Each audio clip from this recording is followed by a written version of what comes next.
फरीदाबाद में प्रॉपर्टी की धोखाधड़ी का मामला आए दिन आपको सुनने को और जानने को मिलता है, लेकिन मैं बताऊं कि इस तरीके के मामला अगर आप फरीदाबाद के कोर्ट में आए तो आए दिन देखते और आपको ये भी जानकर हैरानी होगा कि किस तरीके से फर्जीवाड़ा प्रॉपर्टी में आम है यहाँ पे।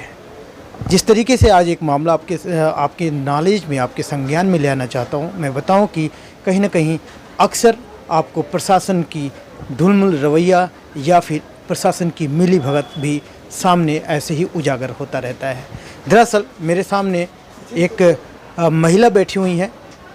इनका जो मामला है प्रॉपर्टी का ही है और आज कोर्ट में चक्कर खाते हुए अपनी फरियाद लेके आई हैं और अपनी आपबीती पीएनएन के माध्यम से लोगों को बताना चाहती हैं कि किस तरीके से इनको प्रॉपर्टी डीलर और कुछ लोग हैं जो इनकी प्रॉपर्टी से संबंधित और इनको लगातार परेशान कर रहे हैं। यहाँ आज आपको विस्तार से जानने को मिलेगा कि किस तरीके से फरीदाबाद में ऐसे गोरख धंधा लगातार फल फूल रहा है। जी क्या नाम है आपका? मेरा नाम सुगंध तिवारी है। कहाँ से आई हैं आप? मैं अगवानपुर रोशन नगर से आई हूँ। तो आज सेक्टर 12 कोर्ट में कैसे आना हो, क्या मामला है? मैं वकील साहब से मिलने आई हूँ। क्यों, क्या मामला? इससे पहले भी मैं वकील साहब से मिल चुकी हूँ। तो मामला है, कल मेरे साथ धोखाधड़ी पहले से ही चल रहा है और जो कि कोर्ट में भी 12 सेक्टर कोर्ट में मेरा चल रहा है केस आज 2 साल से।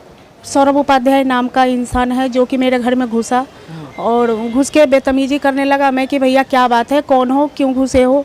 तो उसने प्रॉपर्टी का कागज़ मुझे दिखाया। बोला जो प्रॉपर्टी में आप अभी हो, कब्जा ले रहे हो, ये कब्जा में रह रहे हो, आपका जो है ये मेरा है। अच्छा। तो मैंने भी कागज़ दिखाया। प्रॉपर्टी की जगह पे आपका था? प्रॉपर्टी मेरा रोशन नगर मेन मार्केट के पास है। तो मैंने दिखाया कागज़ जो ये प्रॉपर्टी मेरा है। उसने दिखाया नहीं ये प्रॉपर्टी मेरा है। मैं कही ऐसा कैसे हो सकता है, ये प्रॉपर्टी तो मेरा है। वो कहने लगा जो नहीं मेरा है। मैं कही मैंने लिया है। तो तुमने किससे लिया है? मैं कही यहीं पे है गणपति प्रॉपर्टी डीलर, उनसे मैंने लिया है।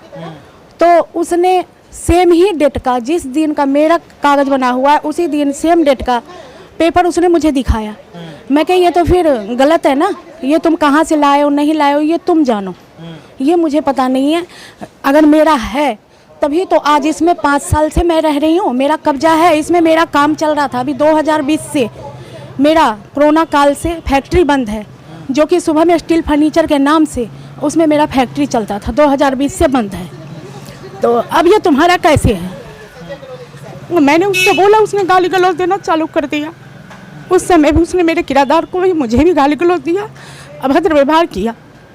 उस समय मैंने बोला वकील साहब से, तो वकील साहब मुझे बोले कि कोई बात नहीं, आप रो नहीं, आपको न्याय दिलाया जाएगा। तो इन्होंने हम यहाँ की केस फाइल किए 12 सेक्टर कोर्ट में। तो ये 2 साल से मामला चल रहा है। इसके बावजूद कई बार हमें परेशान किया जा रहा है। कल तो हद ही हो गया। कल मेरे घर में घुस के मेरे किराएदार को मारा पीटा, मेरे घर से सामान लूट लिया गया, उनका भी पैसे ले लिया गया। मेरे घर में आप जा करके मेरे घर में भी तहकीकात कर सकते हो। मेरा पूरा कैमरा तोड़ दिया गया, कैमरे का पूरा जो भी एलईडी वगैरह है सब तोड़ दिया। बहुत सारा नुकसान किया गया है। गरीब किराएदार रहते हैं, उनके भी कुछ पैसे, अब पता नहीं वो 11 या 21 हज़ार कह रहे थे, मेरे पैसे भी ले लिए हैं। और मेरे घर से कुछ और सामान पड़े थे कीमती, जो कि फ्रिज और टीवी थे, फ्रिज तोड़ दिए गए और टीवी उठा के ले गए या जो भी किए। ऐसे ही उन बेचारियों का कुछ छोटे मोटे गहने भी थे, शायद कान का या कुछ ऐसे ही, वो भी ले लिया गया उनका। तो मैंने 100 नंबर पे कॉल किया, पुलिस वाले आए। वो कॉल पे जो आते हैं वो थे सर वो लोग। तो वो मुझे बोले कि कोई बात नहीं वहाँ चलो। मैं कही सर यहाँ तो ताला खुलवा दीजिए, जो कि अंदर से लेडीज कुछ बाहर रह गई। सौरभ उपाध्याय खुद बाहर निकल गया और जो इंसान था वो भी बाहर निकल गया। उसमें ऐसे 4-5 लेडीज को अंदर करके और उसने ताला बंद कर लिया अंदर से, जैसे कि उसने कब्जा ले लिया हो। मैं रोशनी बढ़ा देती हूँ ताकि आप लोग सही से देख पाएँ इसको। इसी ने मेरा चैन भी छीना है। हाँ जी। तो इसी को मेरी बेटी बोली कि आंटी आप क्यों यहाँ बैठी पड़ी हो? तो वो कह रही है मैं बैठूंगी नहीं, मुझे सौरभ उपाध्याय ने पैसे दिया है तो वो भी पैसे दे, तेरे लिए भी काम करूँगी। तो मेरी बेटी बोली जो मैं कहाँ से पैसे दूंगी? हम लोग इतने बड़े लोग नहीं हैं जो पैसे पे लोगों को खरीदते हैं। हम लोग मेहनत की कमाते हैं और मेहनत के खाते हैं। आंटी शर्म नहीं आती आपको? आप यहाँ से जाओ।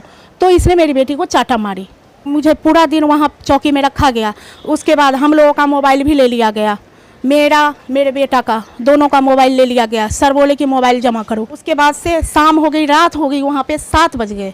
फिर सारा कंप्लेन हमने तो पहले ही लिखवा दिया था। उसके बाद से मैं बोली कि सर अब क्या कर रहे हो? अब तक तो बैठे हुए हैं, अभी तक क्या डिसीजन है? तो वो कहने लगे, मुझे धमकाने लगे। फिर जो भी हुआ, क्योंकि उन्होंने ये बात बोलने लगे कि तुम्हारे बेटा को, तुम्हें दोनों को अंदर कर दिया जाएगा, उसे भी अंदर करूंगा। सौरभ के लिए भी कह रहे थे, जो उसे भी अंदर करूंगा, उसके साथ जितने बंदे हैं सबको अंदर करूंगा, पर तुम्हारे बेटा को भी अंदर करूंगा। मैं कही सर हमारी गलती क्या है? आज पहले भी उसने हमारे साथ बदतमीजी किया, बहुत तरीके से परेशान किया है 2 सालों में।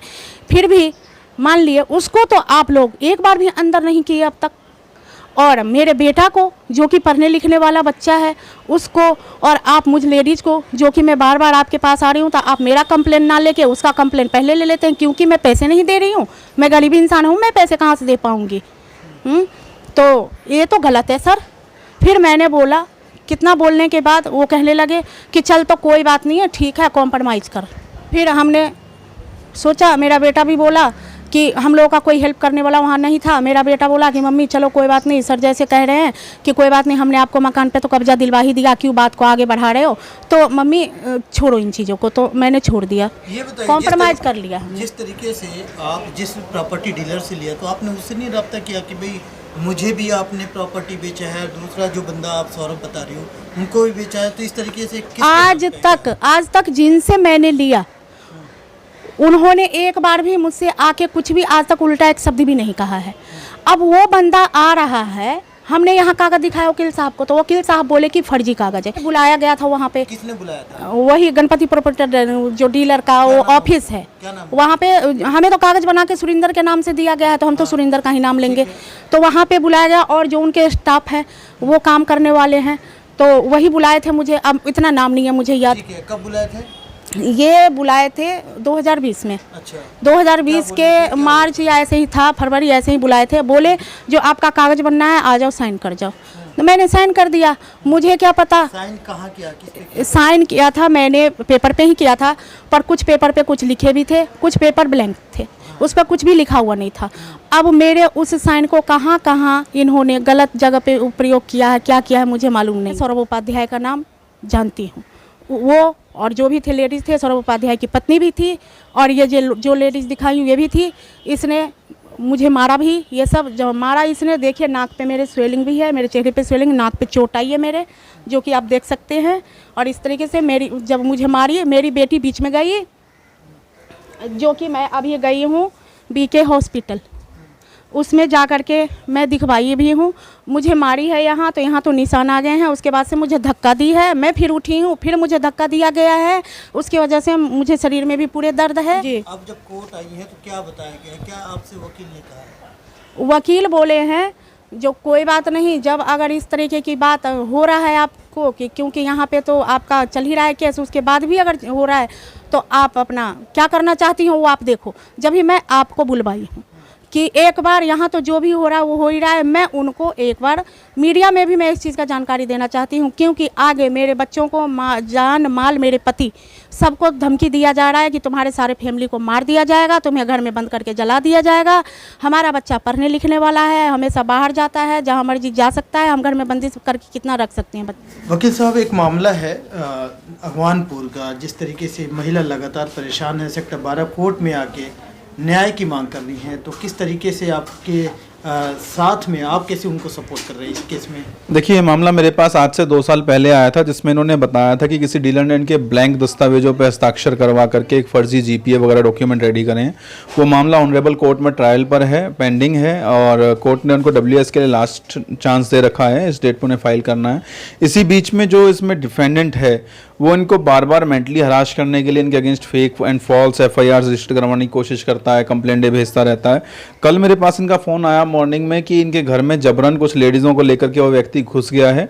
अंदर जाने के बाद इनके जो सीसीटीवी कैमरेज थे उनको तोड़फोड़ करी है, इनकी डिस्प्लेस तोड़ी हैं और जो उसमें सॉफ्टवेयर्स थे उनको भी ख़राब किया है।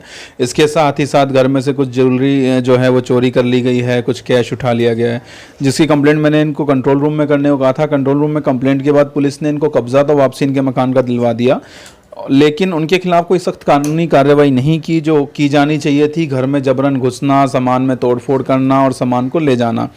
बावजूद इसके इन्होंने सेटिस्फाई हुए। जब वहाँ से ये निकलते हैं तो वहाँ पर इनको रास्ते में रोका जाता है, फिर इनके साथ मारपीट होती है। इन्होंने बताया कि इनका ब्लाउज़ भी फाड़ा गया, इनके जो सोने के मंगलसूत्र भी ले लिया गया, गन पॉइंट में इनसे शायद ज्वेलरी वगैरह भी लूटपाट की गई है, जिसकी कंप्लेंट को लेकर के भी हम सीएम विंडो और ऑनरेबल डीसी साहब को इनको पेश करवा रहे हैं। और ऑनरेबल कोर्ट में भी अगर यहाँ पर कोई कार्रवाई नहीं होती है, ऑनरेबल कोर्ट से हमने मुकदमा दर्ज कराना है। मुकदमे में जो उनकी लूट की धाराएं हैं 392 वह भी दर्ज की जाएगी। इसके साथ जबरन घर में घुसना 452, जान से मारने की धमकी देना 506, गन पॉइंट में आर्म्स एक्ट, कपड़े फाड़ना 354, इसके साथ लूटपाट करने की तमाम धाराओं के तहत मुकदमा दर्ज करवा के एक्यूज्ड को जेल भेजा जाएगा। इनकी जो भी संपत्ति आरोपी पक्ष के पास होगी वो इनको दिलवाई जाएगी और हमारा प्रयास रहेगा कि दोषियों को सख्त सजा हो और न्याय हो। देश दुनिया की हर लेटेस्ट खबर देखने के लिए सब्सक्राइब करें हमारे चैनल PNN को और साथ ही बेल आइकन दबाना ना भूलें।